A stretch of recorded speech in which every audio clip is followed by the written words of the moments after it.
Palabra del Señor. Por las palabras del Santo Evangelio, tengan la bondad de sentarse un momento. Muchas gracias. Por 3 semanas vamos a escuchar al profeta Jeremías, si Dios lo permite, grande profeta, un carácter un poco melancólico, un poco quejumbroso. Ya lo vamos a ir viendo si Dios lo tiene bien durante estas semanas. Estamos escuchando hoy la vocación de él, ¿verdad? Un texto que se hace famoso porque hay un canto que normalmente se canta en jornadas vocacionales. Antes que te... ¿Cómo es que dice? Antes, desde el vientre te conocí.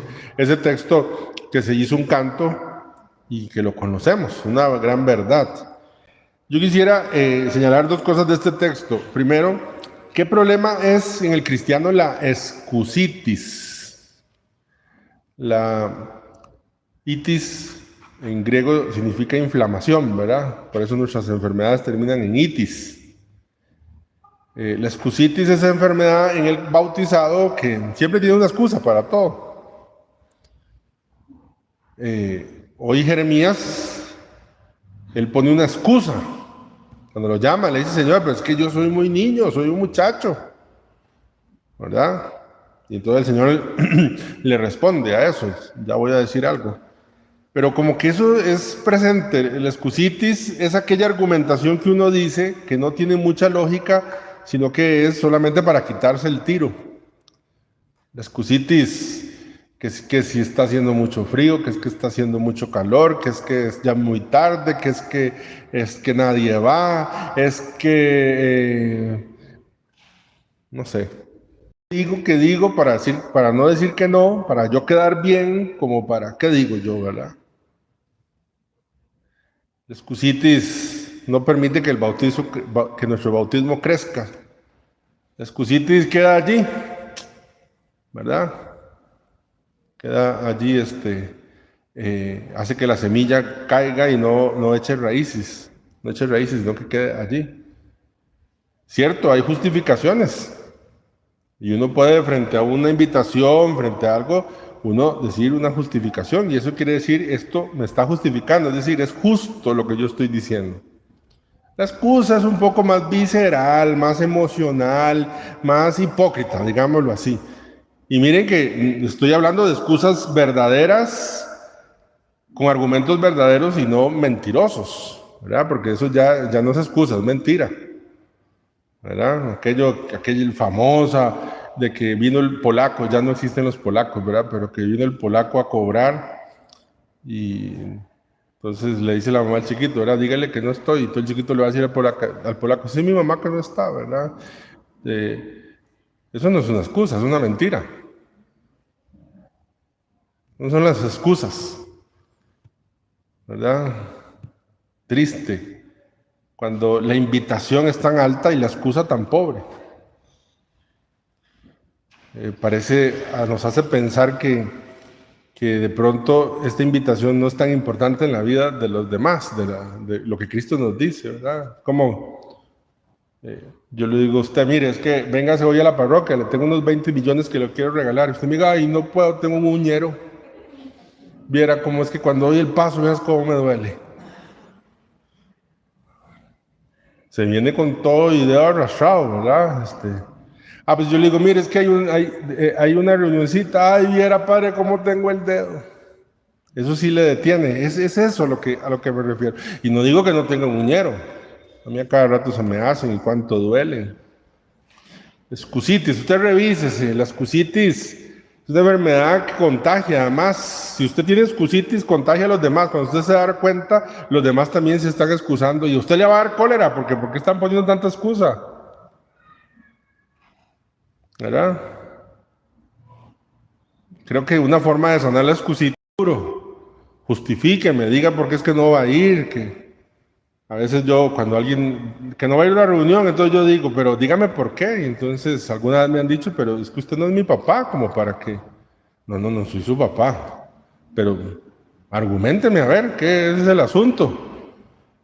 Una vez me dijeron, padre, pero ya somos adultos, ¿por qué hay que estar justificándose? Bueno, porque hay una responsabilidad por eso, ¿verdad? Excusitis, hay que revisarse. Por dicha la excusitis no se hace con el hisopado, porque fue mi alma, eso sí molesta, pica la garganta. La excusitis, hay una prueba, ponerse frente a un crucifijo y uno le dice, si yo tengo excusitis, aguditis, crónica, a punto de un paro cardíaco bautismal, ¿verdad? Y por eso hay que revisar. Jeremías pone una excusa y el Señor le responde y le dice. Y Jeremías pone de excusa su poca capacidad frente a la misión que está dando. Y la otra excusa, que aunque no se dice formalmente, pero se entiende, y es que tiene miedo, ¿verdad? Y entonces, frente a eso, el Señor le responde, muy bello las dos cosas, porque fíjense que si hay algo claro para la misión bautismal es que Dios siempre me va a pedir algo que es más grande que mi capacidad de responder, siempre. O sea, y es claro porque lo que quiere el Señor que quede evidente es que llevamos este tesoro en vasijas de barro. Quiere quedar evidente que es Dios quien quiere hacerlo. Cuando está Gedeón, aquel juez que tiene que conquistar, vencer a los madianitas, y cuando aquellos madianitas eran muchos, entonces Gedeón dice al pueblo, ¿quiénes quieren ir a pelear? Y entonces levantaron la mano 35,000. Y entonces el Señor le dice a Gedeón, no hombre, son muchos. Díganles a ver quiénes tienen miedo. Y le sigue ahí dando, al final quedaron con 300, que tenían que hacer muchas funciones. Y entonces el Señor le dice algo muy interesante a Gedeón y le dice, uno pensaría, si somos 300, si son 35,000 mejor, que triunfaron porque son muy cargas. Pero si ese pueblo que es tan grande yo se los entrego con 300, va a quedar evidente que ganaron porque fue el Señor quien los condujo. Entonces Dios siempre me va a pedir algo que yo no tenga que sea más grande que mi capacidad de responder, ¿verdad? Uy, ¿cuántas veces hemos dicho aquí? Por eso, para matar al gigante Goliat, Dios buscó a David. Imagínense que fuera al revés, que Dios hubiera buscado a otro gigante como Goliat. Sería tan impresionante. Ya no, porque fueron un pleito de gigantes y ya, ¿y cuál ganó? Ya, y hay uno que le dio, y lo que nos impresiona es que un gigante como ese lo venció un niño. Dios siempre va a ser así. Por eso cuando Dios te pida algo, y no digo solamente del servicio, que llegue el sacerdote a decirle, mire, me ayuda al lector. No, cuando Dios te dice, perdona, perdonar es más grande que tu capacidad de perdonar, porque en vos está la inclinación, y en mí la inclinación más bien a la revancha, a ojo por ojo, diente por diente, a la venganza. Y así le responde, no digas yo soy un muchacho. Imagínense esta escena, la Virgen Santísima orando, llega el ángel Gabriel y le dice, mire, es que el Señor le ha elegido para ser la madre del Señor. Que la Virgen dijera, ay, chica, ya era hora, tanto tiempo yo esperando aquí. Es que sí, yo vi que aquí en este pueblo no hay nadie mejor como yo. Yo estaba esperando a ver que vinieran. No. Se siente pequeña, hasta duda en el sentido biológico, ¿verdad? ¿Cómo es posible si yo no conozco, no he estado con nadie íntimamente? Pues Dios siempre nos va a pedir algo más grande que nuestra capacidad de responder a eso, porque Él quiere que con su ayuda nosotros respondamos. Lo segundo, nos va a pedir a veces cosas que nos dan miedo, ¿sí? Porque el miedo psicológicamente hablando, es bueno. El miedo nos dice que estamos en una situación de peligro. Es lo que los niños y los muchachos deben de desarrollar. Por eso decimos que los jóvenes no desarrollan todavía no sé dónde, inseguridad, etc. El miedo es bueno. Hay un miedo malo, un miedo que paraliza. Yo les he contado que mi mamá le tiene un poco de miedo a los temblores, a los truenos y a los rayos también, pero a los temblores. Y que estando yo pequeño, recién nacido, allá en Caña se dieron las erupciones y el temblor del volcán, y que un día que tembló fuertísimo, ella salió corriendo y mi abuela se la topó en la puerta y le dice, pero Mayela, ¿y el niño? El niño era esta hermosura que les está hablando aquí, ¿verdad? Ella salió corriendo y me dejó allí, y entonces en ese momento reaccionó desde el susto, ¿verdad? Se devolvió a traerme, y cuando se lo topa otra vez mi abuela, dice, pero Mayela, el niño, dice, aquí está. Y lo que traía era una tortuga de peluche que yo dormía, ¿verdad? Yo le reclamo toda la vida que cómo me va a comparar con una tortuga, ni que tuviera algún parecido de alguna... No era de peluche, era esas de pedacitos de tela que se bordaban, ¿verdad? Yo siempre le digo a mami que eso Dios le va a pedir cuentas en el cielo, ¿verdad? Y es por el miedo. Ahora, si nosotros esperamos que se nos quite el miedo para decirle sí a Dios, nunca se nos va a ir el miedo. Por eso la respuesta que el Señor le da a Jeremías es, yo voy a estar con usted. Es decir, por eso les decía que no está tan claro. Lo que le está diciendo es, no espere que se le quite el miedo. Tírese con todo y miedo. Y en el camino ahí vamos.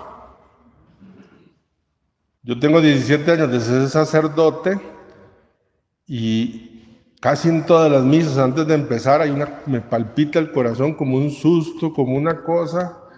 Pues no es igual que la primera misa, ¿verdad? Que la primera misa yo estaba súper nervioso y demás, pero siempre es una cosa, un miedo de que Dios tan poderoso se haga presente a través de unas manos tan pecadoras como las mías. Miedo.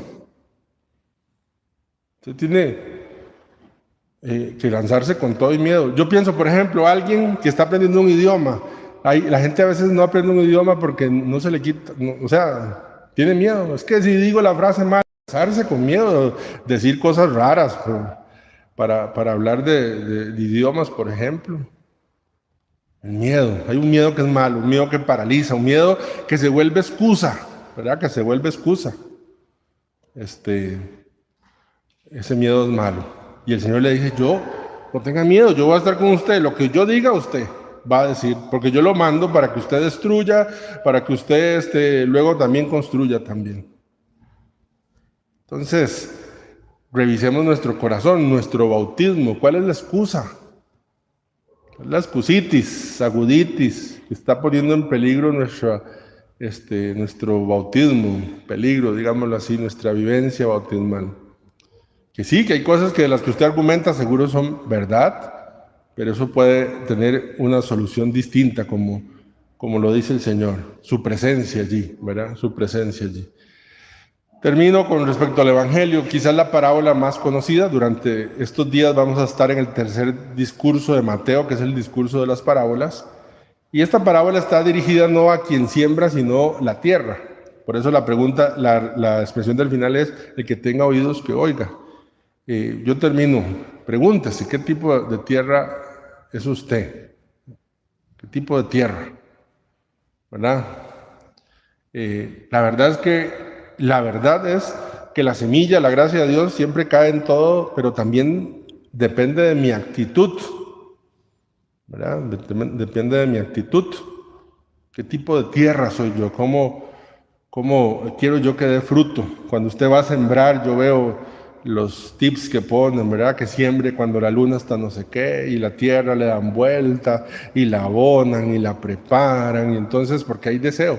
Así también pasa, ¿verdad? ¿Qué tipo de tierra hay? En el seminario, que cuando yo estaba, que había muchos sacerdotes formadores, yo recuerdo que había un padrecito que él predicaba, yo no le entendía. Tras de eso, normalmente le tocaba los lunes. La misa siempre era a las 6 de la mañana, pero los lunes era a las 5:30 de la tarde, y a mí me da un sueño, no, como algunos de ustedes aquí hoy que yo los estoy viendo, que estoy esperando que de la paz lo agarre, y yo decía, no, pero esto no puede ser posible. Y entonces duermo. Me dice, bueno, duérmase. Digo, quédese de pie. Entonces me quedaba yo de pie ahí. Yo hacía un esfuerzo para que la semilla cayera en tierra fértil, ¿verdad? Y de pronto, de cuando en cuando, me tenía que pellizcar. Un día me senté, ¿verdad? Cuando yo ahí, así, seguro hasta ronqué y todo, y yo oía en el fondo donde decía, el Señor esté con ustedes. Y yo sentado, ¿verdad? Y abro los ojos despacito y vuelvo a ver y todo el mundo de pie. Y tras de eso, lo único que se me ocurrió fue persinarme, ¿verdad? Y me puse de pie yo. Entonces, ¿qué decidí? Decidí que cuando ibas a quedarme en la puerta y iba a leer el Evangelio antes y iba a buscar alguna reflexión. Por si yo no le entendía al Padrecito, que la semilla no cayera en tierra fértil. ¿Verdad? Ven, que uno tiene que hacer un esfuerzo. Pongo un ejemplo ahorita con respecto a la misa. Pero así podemos poner un ejemplo con respecto a muchísimas cosas de la vida. ¿Verdad? Por ejemplo, no sé, así hablo lo mismo de las clases. Yo el domingo decía, si usted se distrae con facilidad, ¿por qué fue mi alma deja el celular encendido vibrando? ¿Para qué? Para que cuando usted está ahí más o menos y le vibre el teléfono, si no es que tiene el descaro de sacar el celular en la celebración, pensando ahí quién será, ¿verdad? Y será mi bebito Fiu Fiu, ¿verdad? ¿Quién será? Dice ahora. ¿Qué tipo de terreno soy yo? Permito que haya raíces profundas, cuido de que no vengan los pájaros, los cuervos y se coman. Que quede allí esa pregunta y que es una parte del esfuerzo, del mismo esfuerzo que tenemos que hacer nosotros para dejar de poner excusas, de liberarnos de la excusitis aguditis. Jeremías se libró. Vamos a ver que va a tener la tentación de regresar a la excusa, incluso hasta carea al Señor en algún momento y hasta parece que se enoja y le dice algunas cositas al Señor, pero el Señor siempre sale al encuentro de Jeremías para que se libre de esas excusas que lo que le hacen es paralizarse y no hacer crecer el Evangelio, más bien la palabra de Dios. Bueno, gloria al Padre, al Hijo y al Espíritu Santo.